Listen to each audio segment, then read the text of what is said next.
매미. 이른 새벽 영원 밖 숲속에서 쓰르라미 한 마리가 기함을 토한다. 옛날 같으면 팻대 위에 닭이 날이 밝고 있음을 먼저 알렸겠지만 닭들이 모두 양계장으로 입주하고 난 후부터는 새벽을 깨우는 소리가 사라지고 말았다. 오늘 보니 바야흐로 매미가 그 역할을 대신하고 나선다. 나야 잠이 들면 덤에 가든 안아 가든 아침까지 내쳐 자지만 잠귀가 밝은 데다가 신경까지 예민해진 어머니는 작은 소리에도 잠을 설친다. 매미가 우네 하고 혼잣말처럼 했을 때 어머니는 새벽 4시면 운단다 하시며 말을 받는다. 운명으로 치자면 어떤 생물이나 기고하기 짝이 없겠지만 특히 매미의 그것은 각별하지 않은가 싶다. 조물주는 무슨 까닭으로 일주일짜리 인생을 만들어 출시하셨는가? 하루짜리 일생도 있기는 하지만 7년을 땅속에 머물다가 세상에 나온 후 단 7일을 살고 만다면 사연이 있어도 보통 사연은 아닐 듯 싶다. 그것도 우는 일뿐이니 조물주의 의도가 잠옷 궁금하다. 하기는 7년을 땅속에서 보내고 단 7날만을 살아야 한다면 울지 않고는 못 베길 일이다.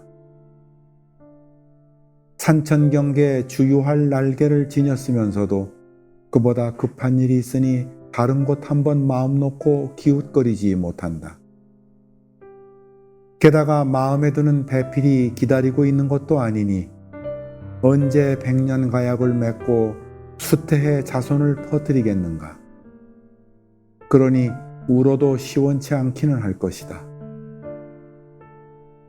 마음은 바쁜데 시간이 없네. 놈들이 하는 짓으로 보아 큰일 저지를 족속들 같아 보인다. 언제부터인지는 몰라도 그런 일을 인고의 세월을 두고 되풀이하고 있는 것은 한을 쌓아두고 있음이리라. 이미 가슴속에 서린 한이 보통이 아닐 것이다. 혹자는 매미의 울음소리를 염천의 오후를 흐르는 냇물처럼 한가한 소리라고 했다. 그 소리를 들으며 대청마루에 누워 낮잠을 청하기도 했다. 좋은 소리도 귀청 가까이에서 들리면 소음이다.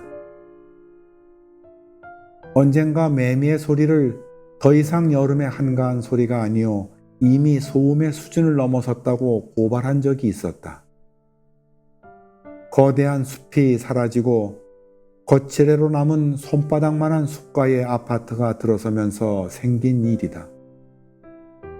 적반하장격으로 인간이 매미를 소음공해의 주범으로 몰아 고발한 것이다. 저 멀리서 들려오던 소리를 가까이에서 들어야 하는 환경을 만든 인간의 문제일 뿐이다. 그들이 언제 새 보금자리를 만들어 인간 곁으로 온 적이 있었나? 말 못하는 매미에게는 답답할 노릇이다. 그러니 매미가 새벽부터 기함을 토하며 울지 않을 수 없는 것이다. 매미는 이래저래 한의 족속이다.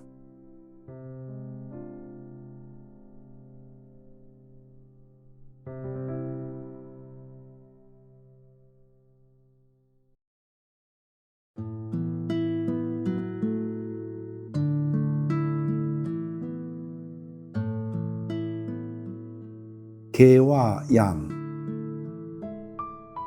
근원 김용준의 글에 개라는 수필이 있다. 낚시바늘에 있는 미끼를 먹기 위해 모두 달려들어 매달리는 통에 한꺼번에 여러 마리의 개를 낚을 수 있었다는 일화를 소개하고 있다. 그 점에 있어서는 양도 다르지 않다. 여름에는 곁에 있는 동료가 시원할 것이 싫어 들러붙어 땀을 내고, 겨울이면 따뜻할 것이 싫어서 멀리 떨어져 오들거리며 떨고 있는 모습이라니. 기실 나는 사실이 그러한지는 알지 못한다. 다만 들은 이야기가 그렇다. 80년대 초 사우디아라비아의 주재원으로 근무한 적이 있다. 그 나라에 사는 사람이 아니면 계절이 겨울인지 봄인지 구분하기조차 쉽지 않지만 한때는 살얼음이 얼었다는 소문으로 떠들썩한 적도 있다. 얼음을 보지는 못했지만 전열난방 기구를 가동하며 제법 두꺼운 담요를 덮고 겨울을 나야만 했다. 열사의 나라에도 겨울이 오고 봄이 왔다. 한 이태에 살다 보니 사막에도 계절이 있다는 것을 알게 되었다. 어느 해 봄이었다. 그 구분의 처음은 물론 우리네처럼 옷의 두께가 달라진다는 것이지만 사막을 지나다 보면 제법 관목이 푸른 빛을 띈다는 것이다. 신기하기만 했다. 한 그루씩 보면 영판 죽은 나무인데 눈을 들어 멀리 사막을 보면 초록빛이 감돌기 시작해 사막이 온통 초록빛을 띠게 된다. 봄이 온 것이다. 이때쯤이면 우리에 갇혀 지내던 양들이 몰입꾼들과 양치기 개의 지휘에 따라 사막을 오가는 모습을 볼 수가 있다. 방목의 시작도 봄이 왔음을 알리는 신호 중 하나다. 사막에는 물이 없다. 풀을 뜯으면 그놈들도 물을 먹어야 할 텐데 사막의 물은 어울리지 않는 음식이 아닌가. 다행히 장비가 발달한 덕분에 물차가 양을 따라 나서고는 했다. 적당한 때가 되면 물차 곁으로 양떼가 그야말로 양털 구름처럼 몰려든다. 그러나 그들 중 앞서 말한 이기주의적인 양을 보지는 못했다. 이것이 양에 대한 나의 첫인상인데 그때 본 양은 질서정연하고 양보심 많은 축생이었다. 사람보다 낫다고 생각한 연유는 이렇다. 양떼가 물차 뒤로 모이면 주인은 물탱크 뒤에 붙은 수도꼭지를 열어 급수를 시작한다. 양은 한 마리씩 수도꼭지에 입을 대고 물을 빨다가 적당히 먹었다 싶으면 주인이 양의 궁둥이를 손바닥으로 가볍게 친다. 그러면 여지없이 물러나고 다음 놈이 와 수도꼭지에 입을 대는 것이다. 이 광경이 하도 신통해 길가에 차를 세우고 한동안 그 모습을 보며 감탄했다. 한 번이라도 더 빨아보겠다는 양은 없어 보였다. 첫인상이 이러해 양이 여름에는 어떻고 겨울에는 어떻고 했을 때 그저 의아해했을 뿐이다. 근원이 개 이야기를 했을 때는 조금 달랐다. 음력 5월 보름달이 뜨면 개잡이를 나서고는 했던 친구의 말이 떠올랐다.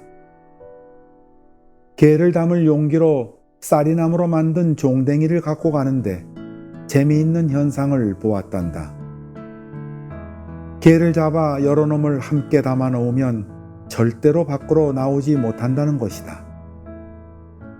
그 까닭은 한 놈이 기어 나오고 다음 놈이 나오면 될 텐데 한꺼번에 모두 나오려 하니 붙들고 매달려 잘 나오던 놈마저 뒤로 나둥굴기 일쑤란다.